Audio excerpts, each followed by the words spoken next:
What is the media's role when UFC welterweight Mounir Lazzez praises Daniel Kinahan in a broadcast on ESPN after he won a UFC fight and praises Kinahan for support, friendship, a few other generalities? What would be the media's role there? Should they do nothing? Should they go crazy? What should it be? This was going to be the odds and ends on regular Morning Kombat. I'm Luke Thomas. I'm one half of Morning Kombat. Brian Campbell, of course, is the other half. I decided to make a bit of a separate video for it so that we could delve into it a little bit more and have a bit of a more forthright and, I hope, productive conversation, because there is a big gap I have seen between what the media sees as its responsibility and what a lot of other folks in MMA sees as the media's responsibility, and there's not a lot of alignment on this particular story, which is somewhat surprising, but it is at least worth considering. Now, I'm not going to get into all the details of the story. If you would like to know more about Daniel Kinahan, I'll put a couple of links to the story below, but you can simply Google him. Same with Mounir Lazzez, who has had a good career up to this point, but this is the first time he's been involved in something like this, at least in a very global and straightforward kind of way. But the basic idea would be as follows. Kinahan is believed to be basically an Irish mobster, certainly an Irish national, living in Dubai. Just last week, the U.S. government announced that they were offering a $5 million reward for anything that led to his arrest or capture or disruption of a group that they say he is the head of, the Kinahan Organized Crime Group, or KOCG. Now, Kinahan is also long time believed to have been involved in an organization called MTK, which does a lot of shows. It's a promotional company. They sign fighters as well. There are actually several UFC fighters on the roster with them, a lot of special boxers as well. Darren Till, most notably in UFC, as well as Tyson Fury over in the boxing side of things, but there are many others as well. But this story doesn't really pertain to that. It's not so much about that, although there are some other related parts. But just for this story and this video, I just want to focus on what the media's role is here and whether or not the conduct you saw in their coverage of it, including Alan Dawson and some other folks, whether or not that was appropriate. Now, let me actually first start with a bit of an olive leaf. Every time the media does something in MMA that is sort of seen as controversial, outside its purview, not what it's supposed to be doing, it's not like those criticisms are utterly baseless. I want to be very clear about this. I'm not here to disparage my colleagues because I think in many cases they are doing the best job that they can. And certainly they're often, most times, just setting out to do the job they were charged to do. But it's not also to say that there aren't meaningful, fair, real criticisms of MMA media coverage. I do believe that at times, and I've been guilty of some of this along the way, there's been too much where a conversation is about one thing that is strictly not political, and there's been political infusion as a result. I think that's a real genuine claim you could make. I was having a discussion on Twitter with Kareem Zidane, who does probably the most thankless job, real journalism in MMA. And he and I were sort of going back and forth about our theories about why MMA media is at the way that it is, and in terms of just not really being a very significant arm of actual news and looking into things. Used to be a little bit better, but even then has never really been all that great. And I'm going to borrow a couple of his reasons, and then I'll introduce one of mine. But they would basically be, one, UFC Policies have basically put pressure on journalists and their outlets to cater the kind of coverage that they do, and it's been a long shadow that they have cast. I think I have personally never really suffered from this. I want to be very clear about it, but there's a lot of people who have. So it's a legitimate thing to worry about. Number two, I would say simply a lot of media have acted in a way where they have sent the wrong impression about what they do to viewers or readers, and so they get a distorted view of what the job is. It is why I assiduously do not call myself a journalist anymore. Sometimes I get labeled that way, but I really don't believe that I am, and I take that label away because I think if you're going to call yourself that, you have to do a very specific kind of work, and it's just not what I do. I think any person can take on a journalistic act. If you're at an event and you pull out your phone and you're filming it and you talk to someone on the scene, that's journalism. By any other measurement, that's what that is. So anyone is capable of it, but I think if you're going to give yourself a title, you have to have a certain guardrails around what you do, and buddying up to fighters and just going to press conferences and asking questions and whether the fans boo or cheer, that's got nothing to do with the job. So that's the other part. I think that there's been a lot of surrender to the real responsibilities and a mislabeling of a lot of folks. But the third thing I would say is, and this is where I would really give the MMA media a break, and a lot of folks don't understand this, most of the places that hire most of the people you see are not at all interested in MMA journalism. They're not interested in, I mean, a little bit. They're interested in the ad rev and then the clicks, and that typically comes not exclusively but often through access. And so I understand that these companies are not putting these guys in a position to make a lot of waves. Now, when I say not make a lot of waves, way more than the critics of the media in this story would ever expect, but certainly not, 60 Minutes or Frontline or whatever news magazine show you want to talk about. They're not set out to do that kind of thing in general. And so the corporations are not really empowering them. The major dominant organization in the sport is, at least has historically made things difficult. And then there is some individual responsibility to bear. So if you want to say, well, I've got a lot of issues with MMA Media and I've lost a lot of trust in them, believe me, I understand that. Believe me, I get it. I think a lot of it is totally fair. And so that's going to color this entire discussion. A person, B person does not like the MMA Media or does not trust them or whatever for any number of reasons that could be quite legitimate over the years. And now they have got such a negative reaction that there's really no middle ground possible. I don't know what to do in cases like that.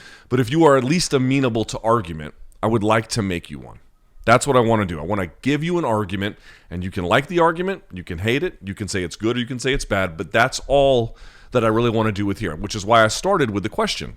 What is the media's role as it relates to covering an athlete at an event like this who says something in the way that he said?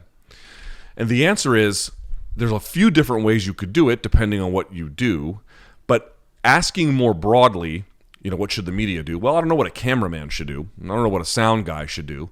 And I don't know what the social media person should do necessarily without some direction from the editor. But let's speak from the editor's position here. Let's speak from the guy who is expected to have some news judgment. I'll raise my hand here and said I was an editor of two of the most prominent websites in all of MMA. I was editor-in-chief of Bloody Elbow, and I was a deputy editor at MMA Fighting. I also had radio shows, national and local. Obviously, I have the gigs that I have now. I had a television gig before, and now I have this sort of like digital one with Showtime and CBS Sports. Like, I've done a lot in the business, and I've talked to a lot of editors, I've talked to a lot of program directors, I've talked to a lot of producers about what counts as newsworthiness. Ladies and gentlemen, this story of a UFC fighter praising a guy who the US government has just labeled as basically a crime boss is in every way a newsworthy story. Like, what makes for newsworthiness? You can look this up on your own. By all means, please do not take my word for it. And there's always a few factors that go into it. It's never a hard and fast kind of set of rules, but there are some guidelines. One, timeliness, like when did this story happen? If it's recent, that would be better, but not always. But certainly you can imagine that getting to the bottom of recent events would be important. Proximity. Did this happen to people that we know? Did it happen to people far away? In this case, it was on TV, on ESPN, in the most dominant MMA organization, talking about a guy that the U.S. government just named as a crime boss. Like, this is direct proximity in every way. You could talk about the impact that the story might have. That's the way some people go. How many people does it involve, right? Is this a story about one person? That doesn't make it not newsworthiness, but let's say this is a common example, let's say you had a plane crash, right, and 100 people were killed or something. That would make the story even of greater significance. So how many people are affected? Now, certainly you have the individuals I've just mentioned, but if we're talking about someone who is alleged to have done crimes, and then they have those crimes, him being normalized inside of a sport would have massive effects for any of the potential victims or more broadly these other entities. So you're involving a lot of people that are actually not just big in number, although they could be big in number too, but highly important ones as well, right? We're involving now Disney and ESPN and UFC and a lot of other figures. So you have a lot of prominent figures as well. And you can go on down the list of a few other things that folks look to in a story like this. It meets every guideline. Let me explain something to you. If I was an editor and I had sent someone to go cover events and they were not a cameraman or something else where it's sort of like a very specific kind of gig, but they were the journalists, they were credentialed, and they didn't cover this, I would never use them again. This would, of any story you might cover outside of the fights themselves, this would be number one, and it meets every single criteria you could possibly imagine. Now, I understand what folks might be saying, which is, well, it has no impact on my life. My life as a fan is utterly not impacted. That's a fair response, actually. I don't think that's a crazy response, but that's not, the media's role is not to figure out, okay, if Jeff in Wyoming is not affected, does that mean I shouldn't cover it? If you're affecting people or entities that are of significant interest or value or scope, Disney being one of them, ESPN being one of them, UFC being one of them, then it is, of course, quite relevant. Now, I believe that the story is unimpeachably relevant and should be covered. Now there's a question of, like, how far do you go? Do you go as far as what Alan Dawson did to get answers? I will tell you, I think a lot of folks are not used to seeing that kind of journalism in MMA, but this is pretty much quite common. In fact, what I would say is, and this was kind of funny, this is how you can tell critics of a lot of critics of MMA media have not watched a lot of other sports because the MMA media, with all of their problems and all of the fair criticisms, is relative to NBA or especially NFL or other sports, stick and ball sports media, they are by far the kindest to the athletes. That isn't to say that they are kind. Perhaps you find them quite loathsome. This isn't to say that they are in every way unimpeachable. What I'm telling you is, if you think MMA media is criticism, you haven't seen anything. They are significantly more critical of both athletes and institutions in regular sports than they are in this one. So, this idea that, like, MMA media is too harsh it's like, by what standard is that true? By other sports standards, it's obviously not true. I have seen folks say, well, it's this sort of leftist introduction of politics, but I wonder what the source of that thinking is, other than just general media antipathy. Let me give you a counterexample. I realize this is not in any way what Kinahan is accused of doing, but if Jeffrey Epstein was still alive and he was funding fighters, 1, 2, 3, 4, 5 of them, and a fighter got on TV and praised him, would this be acceptable to you? Would this be something you would not want the MMA media to? Can you imagine if the MMA media did not ask about something like that?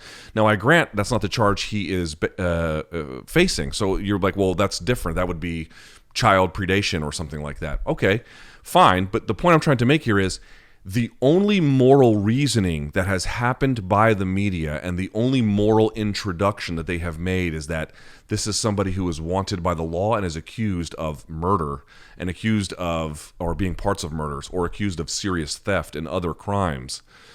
If you can't operate from a position that at least treating that as serious and worthy of inspection is a real possibility for you, if you can't treat that as something that you can cover, then you can't cover anything. If the basic moral inclination that, yes, what that person has been accused of is not in any way a fact, they would have to be captured and tried and everything else. These are very serious accusations with very serious amounts of evidence that have been put forward. They are wanted by multiple world governments. We are not talking about fringe actors here. If you can't even start from an operating assumption that that's a bad thing and that they're wanted by the law is probably a very serious thing, you couldn't have media. And I know what the response to that is, which is, well, yes, you could. We'd just talk about the fights. Just talk about the fights. Folks, if you just cover the fights, you are not covering the sport. You are only covering the fights. That's it. The sport also should be covered. There are good actors in the sport. There are bad actors in the sport. And the public has a right to know about either of them. There are good things that happen outside of the fights. There are bad things that happen outside of the fights. The public has a right to know about all of them. And by the way, that isn't even true that you want folks to cover just the fights, because what you also want are all the stories and the interviews and the feature pieces that make the fighters you like the most look even better. So if you just wanted us to cover the fights, you would get all of the things that you actually like and think is real media also taken away. What basically folks want from the media, and again, part of this is their own undoing, is they just want the media to act like professional fans in the way that fans might act. I like this person, I like that fight, I love this organization, I don't like these other ones. Magnify these preferences and feed them back to me. That's where a lot of this stems from, in addition to all of the fair criticisms that are out there. And so, I don't know what you're supposed to do with that. I don't know where you're supposed to, if you're media, how are you supposed to interpret any of this in any kind of serious way? What would be the serious argument that there is no place for that kind of coverage in the sport? I would love to hear it. If you have one, you can email me, lukethomasnews@gmail.com. You can put a argument for it below. What would be a better conception of what media coverage in MMA looks like, which, by the way, is a very helpful and good conversation to have.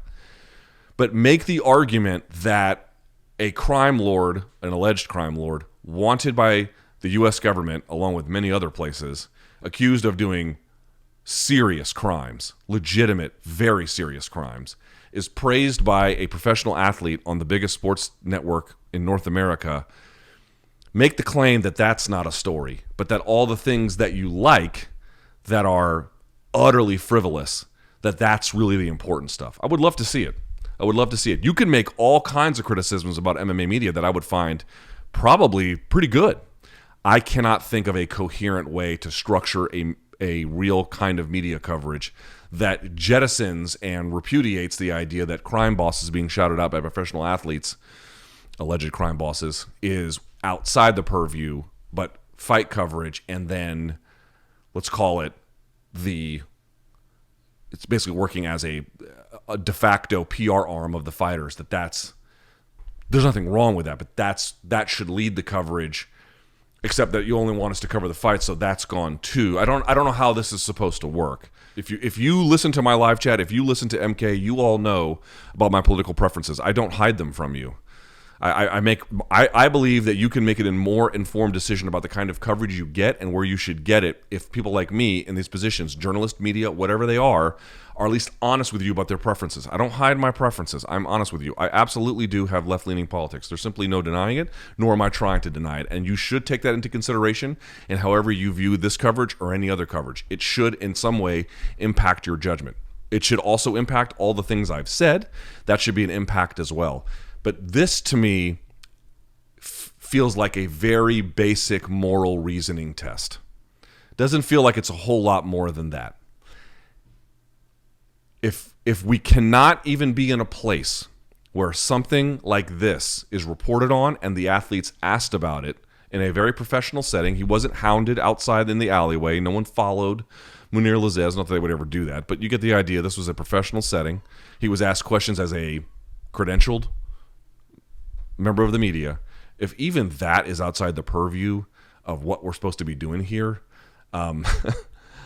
then we shouldn't exist, is really the end of the story there. Journalists, media, whatever the entire umbrella, they shouldn't exist. If what you really want is that gone, then what you want is for powerful people to just do whatever they want. That's a world where might makes right. This is not to oversell the nobility of media. It's not, but it is supposed to serve as one kind of thing, if nothing else, that bad actors, when at all possible, do not get a place to hide because no one is willing to say what the truth is. But here's the thing. I work inside of a sport where very few people share my preferences politically. And I just have to accept that. And I have accepted that I'm going to be in terms of the worldview, the minority, the vast majority of the time. I recognize that, and that's why I think it's important that on this video, I at least make an argument to you about why this story appears to be different to me. But I would also say, if what you're looking for from media is just to have your values repeated back to you, you are not interested in media. You are just interested in having your worldview affirmed and your ego stroked. That's not what the media is there for. It could at times happen that the media will spit back something to you that in fact does all of that, in which case, great. But a lot of times reality doesn't work that way. And of course, we're dealing with things that are alleged and a lot of things that are unknown. But as I've been over before, this story passes every newsworthiness test and then some. So there's a little bit of reflection, I think, that should be happening everywhere. Part of this, and the reason why there's been such a strong reaction, is I think the MMA media has not taken into account its failures. I also think on the other side that there is a little bit of basic moral decency that is required to do the job and a little bit of basic moral reasoning to do the job, which folks wrongly assume to be some kind of introduction into woke politics. Deciding that murder and theft is bad and that done at a grand scale is bad and that people who have alleged to have done it who are wanted by several world governments doesn't make anything they've done fact, but it certainly makes them potentially dangerous and certainly a very serious matter, worthy of a lot more consideration and a lot more introspection and a lot more investigation than has been done. That's the job. You can like that or you can hate that. That's the job.